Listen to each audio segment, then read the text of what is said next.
Hello, welcome to our YouTube channel moon engineering institute. आज से हम स्टार्ट कर रहे हैं गेट के लिए जो मैथमेटिक्स सीरीज, मैथ्स का जो भी सिलेबस होगा वो हम इस सीरीज में मैक्सिमम ट्राई करेंगे विथ क्वेश्चन। ओके, तो सबसे पहले जो भी हमारी ब्रांच है, मैकेनिकल हो, ऑटोमोबाइल हो, सिविल हो, इलेक्ट्रिकल हो, ईसी हो, आईटी हो, कोई भी हो, ये जो एक टॉपिक है वो इम्पोर्टेंट है और इस टॉपिक के बाद कोई सिलेबस में नहीं होगा।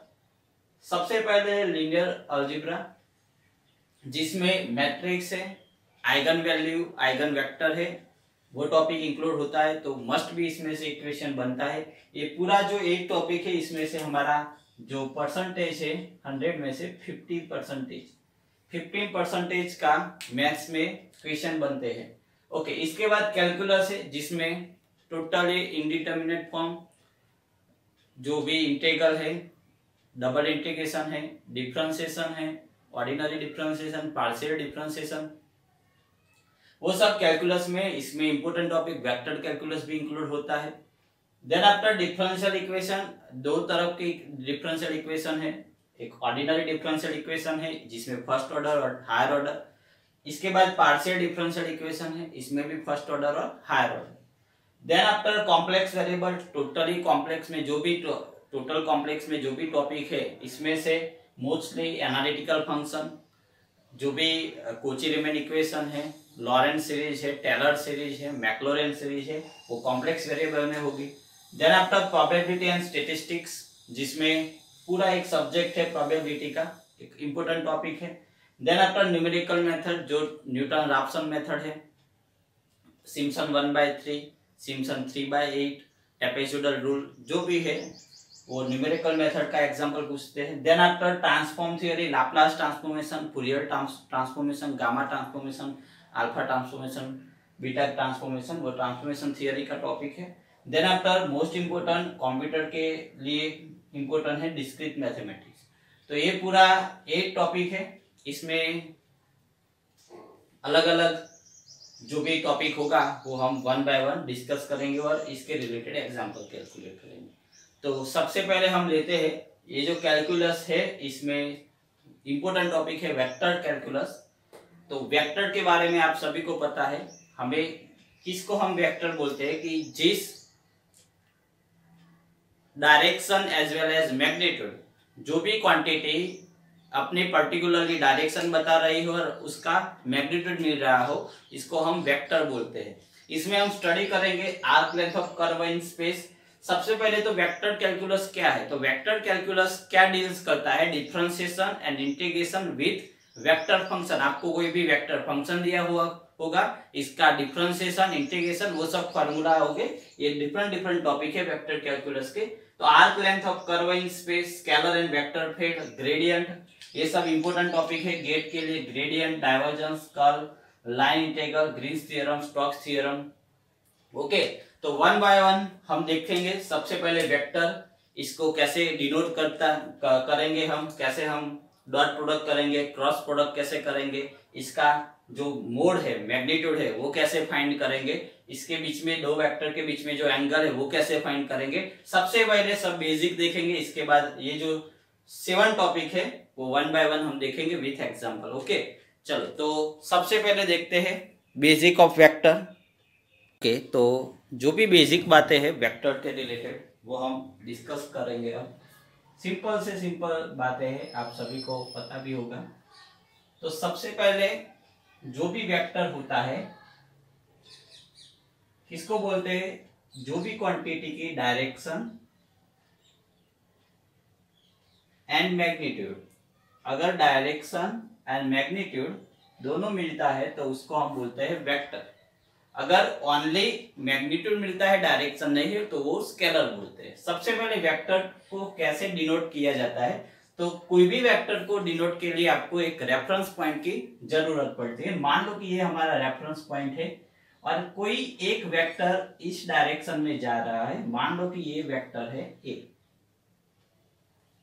इसको हम कैसे डिनोट करेंगे, ऐसे वेक्टर ओ ए, और इस पे ये जो मैं साइन किया वो है इसकी डायरेक्शन, मीन्स इस डायरेक्शन में जा रहे हैं वेक्टर। ओके, अगर आपको लिखना है ऐसे तो आप लिख सकते हैं माइनस डायरेक्शन ऑफ ए ओ, ऐसे भी लिख सकते हैं। ओके, चलो दूसरी बात, अगर इसको मुझे ऐसे लिखना है वेक्टर ए तो भी हम लिख सकते हैं।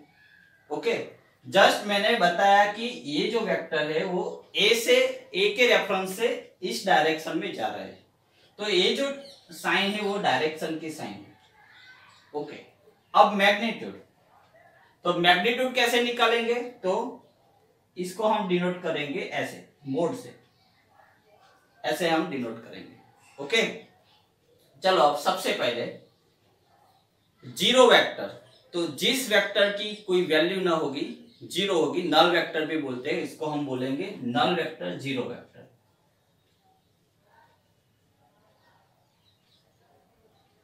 जिसको हम बोलेंगे नल वेक्टर, इसको ऐसे डिनोट करेंगे। ओके, चलो इसके बाद इंपॉर्टेंट यूनिट वेक्टर। 3 टाइप के यूनिट वेक्टर होते हैं, हम देखते हैं। सबसे पहले unit vector means vector magnitude and direction. Okay, कोई भी वेक्टर की डायरेक्शन को हम कैप से, मान लो कि कोई भी वेक्टर ए है, इसका मैग्नीट्यूड ए और इसकी डायरेक्शन हम एक कैप से डिनोट करेंगे। तो हमें ये जो ए कैप यूनिट वेक्टर, ये हमें जो यूनिट वेक्टर होता है वो डायरेक्शन को रिप्रेजेंट करता है। Unit vector A is equal to vector by magnitude of vector. अगर कोई भी वेक्टर का आपको यूनिट वेक्टर फाइंड करना है तो इस वेक्टर को इस वेक्टर के मैग्नीट्यूड से डिवाइड करना पड़ेगा, तो ये हमारा यूनिट वेक्टर है। चलो अब यूनिट वेक्टर क्या रिप्रेजेंट करता है, यूनिट वेक्टर डायरेक्शन रिप्रेजेंट करता है। तो हम देखते हैं 3 टाइप के यूनिट वेक्टर है। वेक्टर के समेशन, सब्सट्रैक्शन वो तो आप सभी को पता है, लेकिन यूनिट वेक्टर के बारे में बात करते हैं। सबसे पहले आई जे के, जो कार्टेशियन कोऑर्डिनेट के लिए यूज होते हैं। इसके बाद यूनिट वेक्टर है जो रेक्टेंगल, स्क्वायर, जो भी कोऑर्डिनेट सिस्टम होती है इसमें यूज होते हैं। और प्लेन सरफेस के लिए यूनिट वेक्टर एन हम लेते हैं।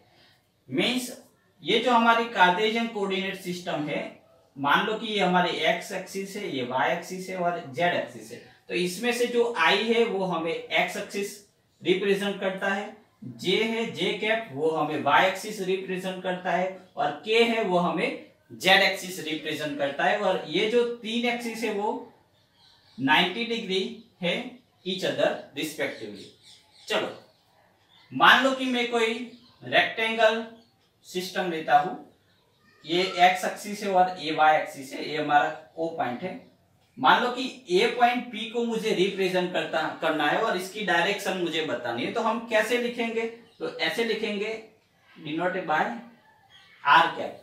ये क्या बता रहा है कि direction of P towards P from O, इसको हम बोलेंगे आर। ओके, अगर कोई प्लेन सरफेस है तो आप सभी को पता है कि प्लेन सरफेस की direction always perpendicular to the plane ऐसे होती है, इसको हम बोलेंगे unit vector of n, normal to the direction, इसलिए उसको एन कैप बोलते हैं।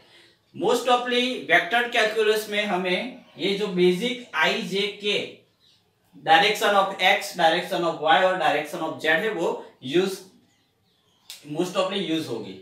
ये दोनों मोस्ट ऑफली यूज नहीं होगी, ये आपको यूज होगी। मान लो कि कोई वेक्टर को मुझे रिप्रेजेंट करना है, मान लो कि वेक्टर ए लेता हूं, तो 2i plus 2j plus 3k, तो इसका मतलब क्या है, x डायरेक्शन में इसका जो मैग्नीट्यूड है वो 2 है, j डायरेक्शन में जो भी है 2 है, और k डायरेक्शन में मींस z डायरेक्शन में 3 है।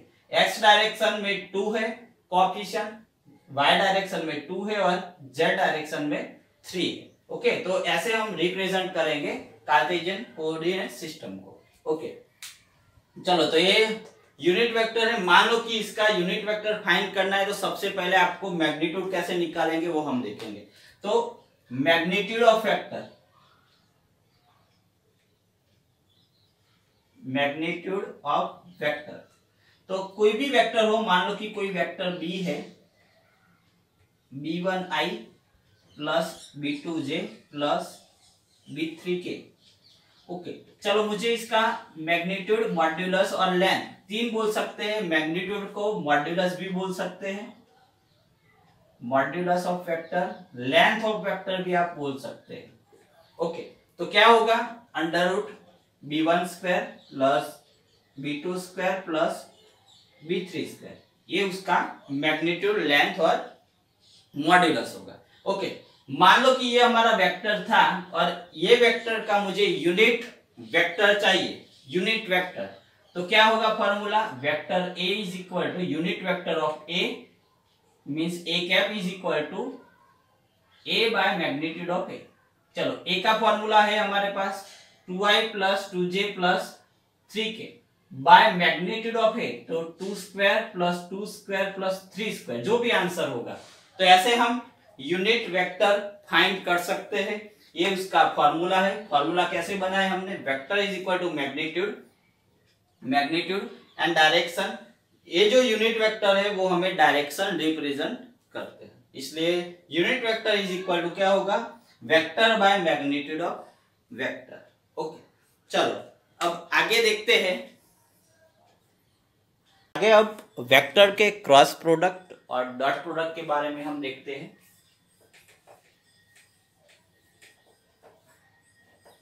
क्योंकि जो भी डॉट प्रोडक्ट, क्रॉस प्रोडक्ट है वो आगे डाइवर्जेंस, कर्ल, जो भी इंपॉर्टेंट टॉपिक है गेट के रिलेटेड, इसमें आपको यूज करना पड़ेगा। इसलिए सबसे पहले डॉट प्रोडक्ट और क्रॉस प्रोडक्ट के बारे में देखते हैं। सबसे पहले हम डॉट प्रोडक्ट के बारे में बता देते हैं। अगर कोई दो वेक्टर का आपको डॉट प्रोडक्ट करना है, मान लो कि vector A dot vector B, तो इसका फॉर्मूला है vector A vector B into cos theta. ये थीटा क्या है, theta is angle between two vector, vector A and vector B. Okay okay चलो, अब दूसरी बात, आप सभी को पता है कि cos 0 1 होगा एंड cos 90 डिग्री 0 होगा। मीन्स आप सभी को पता है कि मैंने अभी कार्टेशियन कोऑर्डिनेट की बात की। ये हमारी y एक्सिस, ये हमारी z एक्सिस, इसको रिप्रेजेंट करते हैं i, x डायरेक्शन को, y डायरेक्शन को j और z डायरेक्शन को k।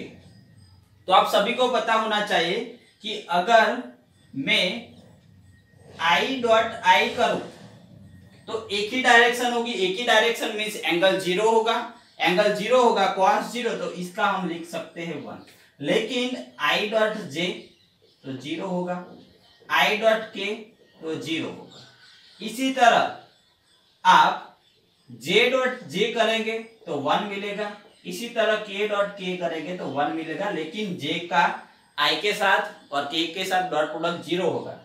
सिमिलरली k का k के साथ डॉट प्रोडक्ट 1 होगा, लेकिन k का i के साथ और k का j के साथ डॉट प्रोडक्ट 0 होगा। तो इंपॉर्टेंट बात क्या है, i dot i 1, j dot j 1, dot means dot product, और k डॉट k 1। ये इंपॉर्टेंट बात है, डॉट प्रोडक्ट में ये बात इंपॉर्टेंट है। हम एग्जांपल देखते हैं। मान लो कि हमारा vector a 2i plus 3j plus 4k है और वेक्टर b है 3i plus 4j plus 2k है, और इसका डॉट प्रोडक्ट करना है। तो हम ऐसे कर सकते हैं directly, 2i plus 3j plus 4k dot 3i plus 4j plus 2k। हम जब वेक्टर कैलकुलस में कोई भी एग्जांपल कैलकुलेट करेंगे तो ऐसे नहीं डायरेक्टली लिखेंगे, लेकिन इसमें आपको बता रहा हूं मैं, सबसे पहले 2 का 3 means 2 into 3 I dot I होगा, ऐसा होगा। सिमिलरली 2 का 4 के साथ, लेकिन आई डॉट जे ऐसे लिखेंगे हम, 2 क्रॉस 4 लेकिन आई डॉट जे होगा। Okay, similarly 2 cross 2 2 cross 2 means 2 into 2, ये मल्टीप्लीकेशन है। ओके, और आई का के साथ डॉट प्रोडक्ट होगा। सिमिलरली अब 3 की बारी, 3 इंटू 3 लेकिन जे डॉट आई होगा, जे डॉट आई होगा, प्लस 3 का 4 के साथ मल्टीप्लीकेशन और जे डॉट जे होगा, और इसके बाद 3 का 2 के साथ मल्टीप्लीकेशन और के साथ के होगा, सॉरी जे के साथ के होगा। ओके, सिमिलरली अब 4 की बारी, 4 इंटू 3 के डॉट आई प्लस 4 इंटू 4 के डॉट जे प्लस 4 इंटू 2 के डॉट के। आप सभी को पता है कि इन तीनों के अलावा सभी 0 होगा, तो हमारा आंसर ये वाला प्लस ये वाला, तीनों का प्लस होगा, बाकी सब 0 हो जाएंगे। तो 6 I dot I 1 plus 12 J dot J 1, similarly 8 के डॉट के 1, 12 प्लस 6 18 प्लस 8 26। तो हमारा फाइनल आंसर इसका होगा 26। लेकिन जब भी हम वेक्टर कैलकुलस के एग्जाम्पल करेंगे तो हम डायरेक्टली आई के जो भी कोएफिशिएंट है इसके साथ आई के कोएफिशिएंट मल्टीप्लिकेशन प्लस जे के जो भी कोएफिशिएंट है इसके साथ जे और के साथ के समेशन कर देंगे, डायरेक्टली ये लिखेंगे। ऐसे हम इसको सिंप्लीफाई नहीं करेंगे। ओके, तो डॉट प्रोडक्ट में ये जो बात थी इंपॉर्टेंट थी। ओके, चलो अब देखते हैं क्रॉस प्रोडक्ट। और दूसरी बात है, अगर आप ए डॉट बी करो कि बी डॉट ए करो, दोनों का रिजल्ट सेम होगा, means A dot B is equal to B dot A. अगर आप ए का बी के साथ करो कि बी का ए के साथ करो, डॉट प्रोडक्ट सेम होगा। ओके, चलो अब क्रॉस प्रोडक्ट की बात करते हैं।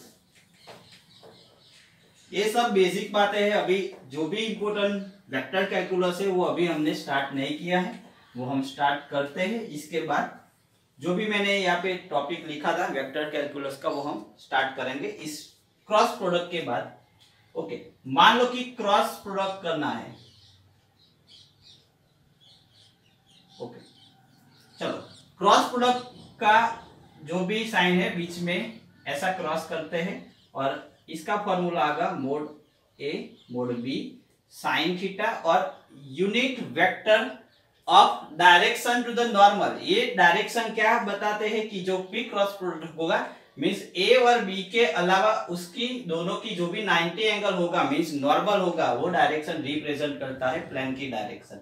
ओके, चलो दूसरी बात, साइन 0 0 होता है, मीन्स आप सभी को पता होना चाहिए कि मैंने जैसे आई डॉट आई 1 किया, ऐसे आई क्रॉस आई 1 नहीं होगा, लेकिन क्या होगा 0 होगा। ओके, और साइन 90 1 होता, तो इसे हम आई क्रॉस आई 0 लिख सकते हैं, जे क्रॉस जे 0 लिख सकते हैं, क्योंकि एक डायरेक्शन में एंगल 0 होगा, और ये इंपॉर्टेंट बात है।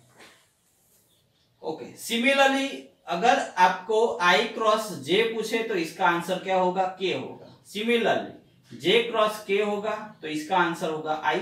सिमिलरली के क्रॉस आई होगा तो इसका आंसर होगा जे। अगर डायरेक्शन में उल्टा दूं, जे क्रॉस आई बोलूं, जे क्रॉस आई, तो इसको हम माइनस के बोलेंगे। सिमिलरली के क्रॉस जे, तो जिसको हम माइनस आई बोलेंगे, और आई क्रॉस के जिसको हम माइनस जे बोलेंगे। ऐसे हम उल्टा सकते हैं। ये इंपॉर्टेंट बातें हैं क्रॉस प्रोडक्ट की। ओके, चलो अब एग्जांपल देखते हैं कि क्रॉस प्रोडक्ट कैसे डिनोट किया जाता है। तो मान लो कि एक वेक्टर ए है, a1i plus a2j plus a3k, और दूसरा वेक्टर है b1i plus b2j plus b3k, और इसका मुझे क्रॉस प्रोडक्ट करना है a क्रॉस b। तो कैसे फाइंड करेंगे? तो determinant of i j k a1 a2 a3 b1 b2 b3, ये हमारा फॉर्मूला है क्रॉस प्रोडक्ट के लिए। डिटर्मिनेंट आपको पता होना चाहिए। ओके, तो एक एग्जांपल देखते हैं।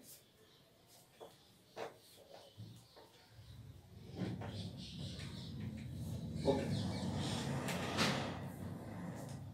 मान लो कि कोई वेक्टर है a इज इक्वल टू i plus 2j minus 3k, और दूसरा वेक्टर है 2i plus j plus k। Okay, तो सबसे पहले मुझे a क्रॉस b फाइंड करना है। तो कैसे फाइंड करेंगे? i यहाँ पे j होगा और k होगा। चलो, सबसे पहले a वेक्टर का जो भी गुणांक है वो हम लिख देंगे। ओके, i का गुणांक क्या है? 1 है, j का है 2 और k का -3 है। वो जो भी साइन है वो हम इंक्लूड करेंगे बीच में। ओके, b का 2 है, सबसे पहले b1 2 है, b2 1 है और b3 1 है। ओके, चलो अब आप सभी को पता है कि डिटर्मिनेंट कैसे फाइंड करेंगे। i कैप ये क्रॉस प्रोडक्ट होगा 2 into 1, डायरेक्टली हम कर देते हैं 2 माइनस माइनस प्लस हो जाएगा 3। आप सभी को पता होना चाहिए। अगर आपको नहीं पता है तो मैं एक स्टेप आपको बता देता हूं कैसे हम फाइंड करेंगे। ओके, तो i यहाँ पे होगा डिटर्मिनेंट 2 माइनस 3 1 1, बीच में माइनस होगा फॉर्मूला के अकॉर्डिंग 2 1 प्लस के, इसमें होगा 1 2 2 1। ओके, आपको क्या करना है मैं बता देता हूं। अगर आप i लेते हो तो इसकी रो और इसकी कॉलम को हाइड कर देना है। इसके अलावा इसका एडजॉइंट मीन्स जो भी डिटर्मिनेंट होगा वो हम ले लेंगे। बीच में माइनस j होगा, बीच में माइनस ही आएंगे, और इसकी रो और कॉलम को आप हाइड कर दो। इसके बाद k। ओके, तो देखते हैं आगे। चलो, ये 2 into 1 1 माइनस 3, बीच में माइनस होता है, ऐसा होगा -3 1 into -3 -3। चलो, बीच में माइनस j 1 माइनस 3 into -2 -6 होगा, प्लस के 1 -4 होगा। ओके, चलो, तो ये 3 प्लस हो जाएगा और 2 होगा तो 5i, ये 6 प्लस हो जाएगा तो -7j और ये -3k। तो ये हमारा हुआ a क्रॉस b। ओके, अगर आप b क्रॉस a लेंगे तो आपका आंसर गलत होगा, ऐसा आंसर नहीं होगा। अगर आप b क्रॉस a लेंगे तो इसका आंसर अलग आएगा, क्योंकि 2 1 1 आपकी सेकंड रो हो जाएगी, 1 2 -3 आपकी थर्ड रो हो जाएगी। तो ऐसे हम a cross b not equal to b cross a, जैसे हमने डॉट प्रोडक्ट में इक्वल लिखा है ऐसे क्रॉस प्रोडक्ट में हम इक्वल नहीं लिख सकते। तो ये इंपॉर्टेंट बात है। अगर आप देखो 2 1 1 यहाँ पे ले लो, 1 2 -3 यहाँ पे ले लो, तो आपका आंसर ये नहीं होगा, अलग होगा। ओके, मान लो कि मुझे magnitude of a cross b find करना है, तो कैसे करेंगे? तो सबसे पहले a क्रॉस b तो फाइंड कर दिया। चलो, अब इसका मैग्नीट्यूड कैसे फाइंड करेंगे? तो i का गुणांक का स्क्वायर प्लस j का गुणांक का स्क्वायर प्लस k का गुणांक का स्क्वायर। ओके, चलो, तो 5 का स्क्वायर 25 प्लस 49 प्लस 9, क्या होगा final answer? 25 plus 9 34, 34 plus 49 34 plus 49 83। तो स्क्वायर रूट ऑफ 83 इसका मैग्नीट्यूड होता है, अगर आपको मैग्नीट्यूड फाइंड करना है तो। ओके, तो ये सब बेसिक बातें थी, डॉट प्रोडक्ट क्रॉस प्रोडक्ट। अगर हम क्या वेक्टर कैलकुलस के जो भी टॉपिक है वो हम देखेंगे। ओके, तो आगे देखते हैं वेक्टर कैलकुलस के फर्स्ट टॉपिक।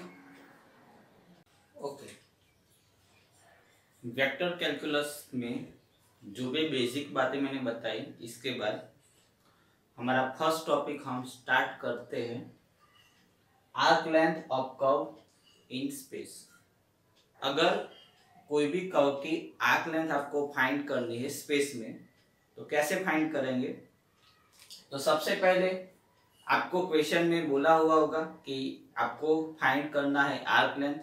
दूसरी बात, जो भी कर्व होगा इसका पर्टिकुलरली स्पेस में इंटरवल होगा। तो when curve is parameterized by taking value by t from some interval a to b, कोई भी एक वेरिएबल t के वेरिएबल में आपको एक वेक्टर दिया हुआ होगा और इसमें जो भी वेक्टर होगा इसका इंटरवल होगा a to b।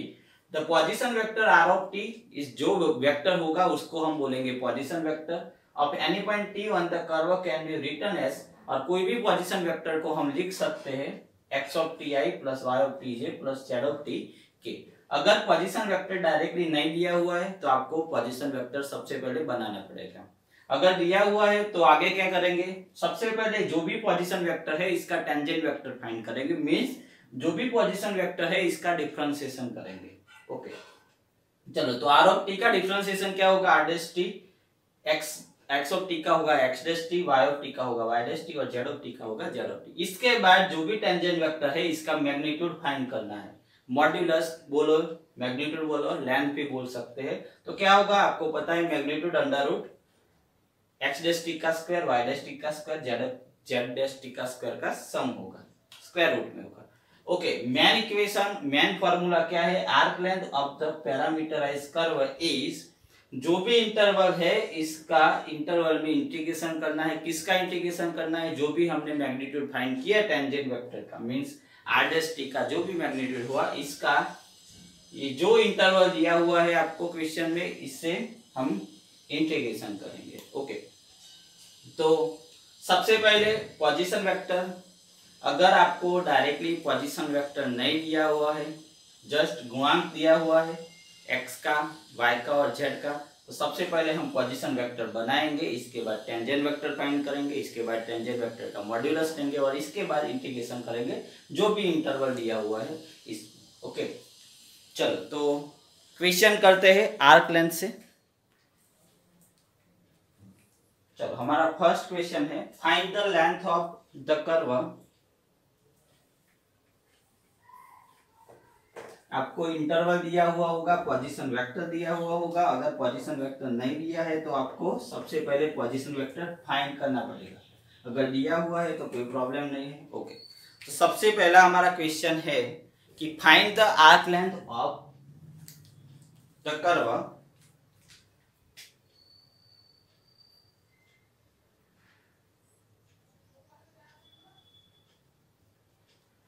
find the arc length of the curve r of t is equal to 6ti plus 5 sin 3tj plus 5 cos 3tk। चलो, ये हमें पोजीशन वेक्टर दिया है इन द इंटरवल 0 लेस और equal t less और equal 3 पाई। Okay, चलो इसमें हमें इस इंटरवल में हमें फाइंड करना है arc of length of the curve. Position vector क्या है हमारा, 6ti plus 5 sin 3tj plus 5 cos 3tk। चलो, तो सबसे पहले जो भी पोजीशन वेक्टर है इसका टेंजेंट वेक्टर हम फाइंड करेंगे। तो क्या करेंगे, r ऑफ t जो भी है इसका हम डिफरेंशिएशन करेंगे, r डैश t। चलो, 6t का डिफरेंशिएशन क्या होगा, 6 होगा। ओके, चलो 5 sin 3t का क्या होगा, sin 3t का होगा cos 3t into 3 means 15 into cos 3t जी। ओके, चलो 5 cos 3t का क्या होगा, तो सबसे पहले माइनस होगा, minus sine 3t means minus 15 sine 3t। कैसे डिफरेंशिएशन किया, साइन 3t का क्या होता है 3 cos 3t, तो क्या होगा 15 cos 3t। चलो, इसका क्या होगा, cos 3t का होगा माइनस साइन 3t और बार 5 है तो क्या होगा माइनस 15 साइन 3t। ओके, चलो इसके बाद आपने टेंजेंट वेक्टर फाइंड कर दिया है। अब क्या होगा, तो इसका मैग्नीट्यूड निकालना है। तो कैसे निकालेंगे, magnitude of r dash t is equal to under root, चलो 6 का स्क्वायर होगा, यहाँ पे होगा 15 cos 3t का स्क्वायर प्लस -15 sin 3t का स्क्वायर होगा, स्क्वायर रूट। ओके चलो 6 का स्क्वायर क्या हुआ 36। ओके इसमें से 15 स्क्वायर कॉमन हो गए, अंदर बचेंगे cos square 3t plus sin square 3t, ऐसा होगा। Okay cos square 3t plus sin square 3t। Okay चलो आगे देखें तो cos स्क्वायर 3t और sin स्क्वायर 3t क्या होगा, तो cos square 3t and sin square 3t 1 हो जाएंगे, तो ये 1 हो जाएगा। ओके चलो 15 का स्क्वायर, तो 15 का स्क्वायर क्या होगा 225 होगा, 225। ओके चलो अब 225 प्लस 36 261। चलो ये किसका आंसर हुआ हमारा टेंजेंट वेक्टर का मैग्नीट्यूड का। अब arc length is equal to formula क्या है हमारे पास, arc length is equal to interval 0 to 2 pi, sorry 0 to 3 pi magnitude of r dash t dt। Means ये जो भी आंसर है इसका हमें इंटीग्रेशन करना है किस इंटरवल पे, जो भी आपको दिया है 0 to 3 pi under root 261 dt। चलो अंडर रूट 261 हमारा कांस्टेंट है, dt का इंटीग्रेशन क्या होगा t होगा 0 to 3 पाई, तो फाइनल आंसर होगा 261 3 पाई माइनस 0, पहले 3 पाई पुट करेंगे with in place of t and after 0, तो हमारा फाइनल आंसर होगा 3 अंडर रूट 261 पाई। ओके चलो 261 का आप अंडर रूट करेंगे, अगर आप 261 का अंडर रूट करेंगे तो पॉइंट में आंसर होगा, तो हम डायरेक्टली ये आंसर लिख सकते हैं। ओके अगर आप 261 को 9 से डिवाइड करेंगे आप तो 29 होगा, तो इसमें से 29 इंटू 9 261 होगा, तो 3 इंटू 3 9 29 पाई, ऐसा भी आंसर आपको क्वेश्चन में ऑप्शन में दिया हुआ होगा। तो ऐसे हम फाइंड करेंगे arc length of curve.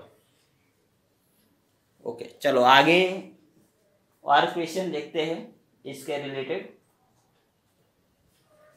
Okay चलो हमारा नेक्स्ट क्वेश्चन है find the arc length of the curve. मैं आपको जो भी पोजीशन वेक्टर है वो बता देता हूँ और इसका इंटरवल बता देता हूँ। इसके बाद हम ग्रेडियंट, डाइवर्जेंस, कर्ल वो सब देखेंगे। चलो तो find the arc length of the curve, parameterise curve r of t is equal to 2√2/3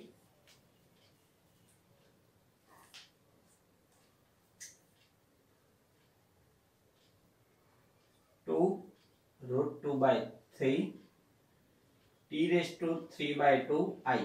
okay plus ये हमारा x 2√2/3 t⁻³ t²/2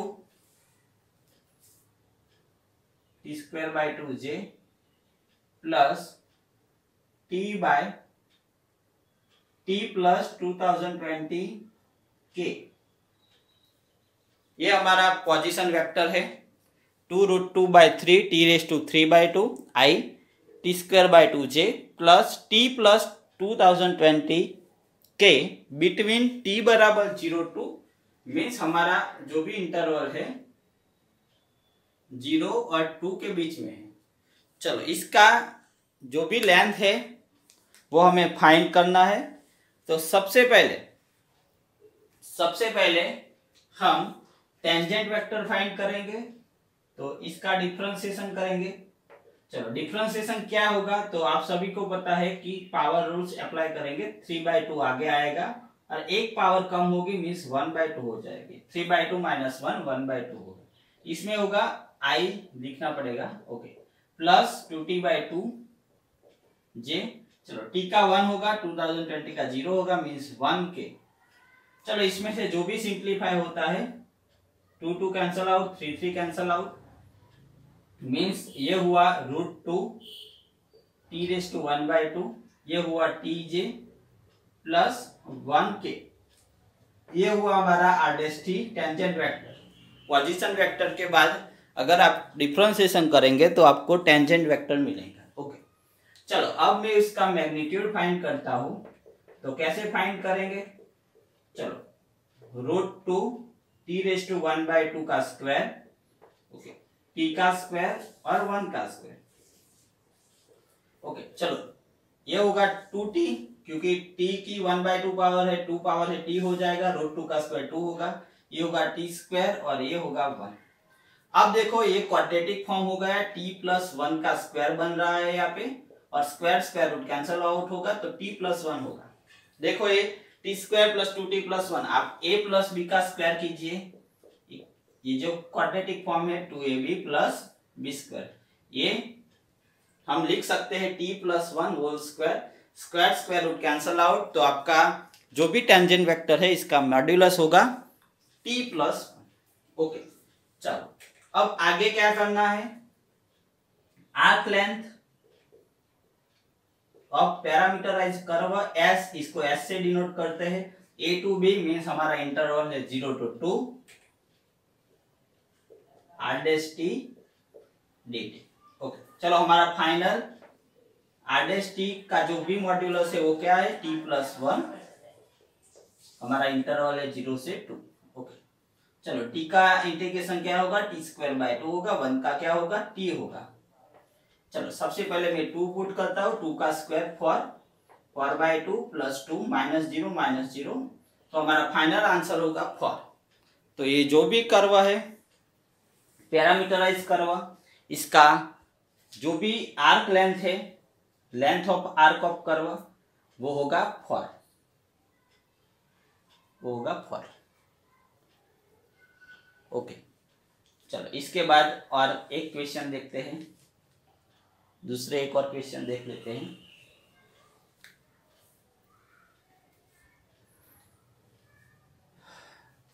कॉन्सेप्ट फिर से बोल रहा हूं, सबसे पहले पोजीशन वेक्टर को डिफरेंशिएशन करो, टेंजेंट वेक्टर फाइंड करो, टेंजेंट वेक्टर का मैग्नीट्यूड फाइंड करो, इसके बाद इसका इंटीग्रेशन करो इन द इंटरवल। जो भी आपको क्वेश्चन में दिया हुआ है वो इंटरवल में इसका इंटीग्रेशन करो, तो आपको मिल जाएगा length of curve in space. Okay, चलो नेक्स्ट क्वेश्चन है क्वेश्चन 3। और भी क्वेश्चन आप खुद बना सकते हो, आपको कॉन्सेप्ट पता होना चाहिए। तो हमारा नेक्स्ट क्वेश्चन है r of t is equal to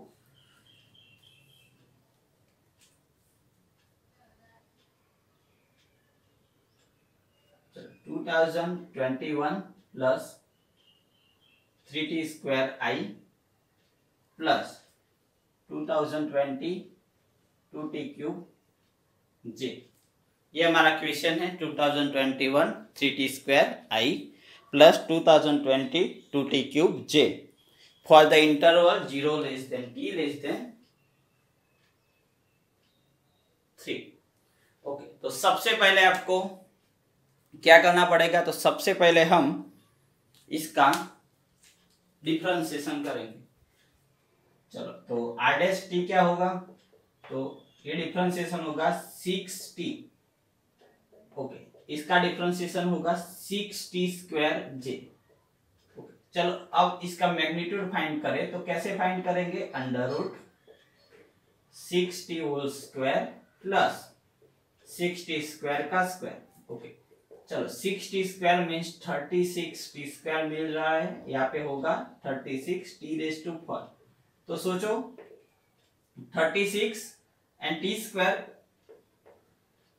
36t² common निकाले तो हम यहाँ पे लिख सकते हैं 1 + t²।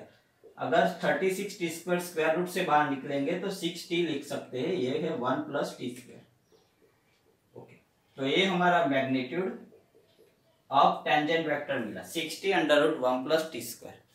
अब देखो हमारा इंटीग्रेशन का रूल्स है, आप सभी को पता होना चाहिए कि अगर कोई भी फंक्शन है यहाँ पे और इसकी n पावर है। अगर ये जो फंक्शन है इसका डिफरेंशिएशन अगर इसके पास अरेंज होता है तो इसका इंटीग्रेशन क्या होता है, f of x raise to n plus one upon n plus one plus c, ऐसा हम लिखते हैं। ओके, प्लस सी कब लिखेंगे, जब इंडेफिनेट इंटीग्रल होगा तब। ओके, आप सोचो कि ये जो फंक्शन है हमारा 1 प्लस टी स्क्वायर, इसकी डिफरेंशिएशन क्या होगा, 1 प्लस टी स्क्वायर की 1/2 पावर है, ये हमारा फंक्शन है, तो means D by D T 1 plus T square का डिफरेंशिएशन होगा 2t। तो इसके पास 6t है, अगर 6 में से मैं 3 कॉमन ले लूं तो ये जो भी फॉर्मूला है वो अरेंज हो जाएगा। ओके, तो फाइंड करते हैं आगे। S is equal to, S means arc length 0 to 3 r dash t dt। Okay, चलो 0 to 3। अब देखते हैं, ये होगा 1 प्लस टी स्क्वायर की 1/2 पावर, 6t है, अगर मैं 2t लिखूं, 3 को बाहर कॉमन निकाल दूं और dt, तो देखो ये फंक्शन है और इसका डिफरेंशिएशन यहाँ पे अरेंज हुआ है, तो रूल्स ऑफ इंटीग्रेशन के हम लिख सकते हैं, इसकी 1 पावर होगी प्लस 1 होगी और ये हमारा है 0 to, ऐसा हम लिख सकते हैं। ओके, 1/2 प्लस 1 3/2 होगा और नीचे भी 1/2 प्लस 1 3/2। अब ये 3 कैंसल आउट होगा, 2 ऊपर जाएंगे। सबसे पहले मैं 3 पुट करता हूं, तो 1 प्लस 3 का स्क्वायर 9 की 3/2 पावर माइनस 1 प्लस 0 की 3/2 पावर, तो क्या होगा 2, 10 की 3/2 पावर, ये होगा 1। ओके, चलो 10 की 3/2 पावर मीन्स 10 अंडर रूट 10 आप लिख सकते हैं, माइनस 1, तो ये हमारा फाइनल आंसर होगा। Arc length of this curve, arc length of this parameterise curve is equal to 10 to 10 - 1। Okay, तो ये हमारा क्वेश्चन 3 था। ऐसे आप फाइंड कर सकते हैं कोई भी क्वेश्चन हो।